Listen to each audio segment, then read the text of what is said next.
Buongiorno e ben ritrovati con il TG Flash di New Sicilia. Di seguito i titoli più importanti della mattina. In apertura un incidente mortale a Messina, la vittima è il maestro d'arti marziali Eliseo Scarcella. L'uomo si trovava in sella a una moto quando si sarebbe scontrato contro un'auto.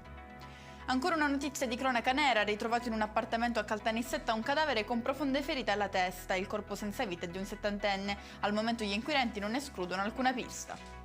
Picchiata e segregata in casa dal compagno, questo è l'incubo vissuto a Palermo da una donna di 29 anni, vittima di una prigionia che sarebbe stata segnata da violenze fisiche e psicologiche, da ripetuti abusi e minacce di morte, determinante una furiosa lite tra i due, durante la quale è riuscita ad attirare l'attenzione dei presenti.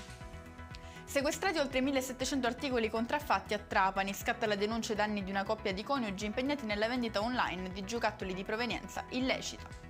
Getta la droga nel water a Catania e poi tenta di recuperarla tramite un pozzo nero realizzato direttamente in casa. Questo è il piano escogitato da un catanese di 43 anni e scoperto dalla Polizia di Stato nel quartiere di Picanello. E con questo è tutto, prossimo appuntamento più tardi alle 19:30. Grazie per averci seguito, buon proseguimento di giornata.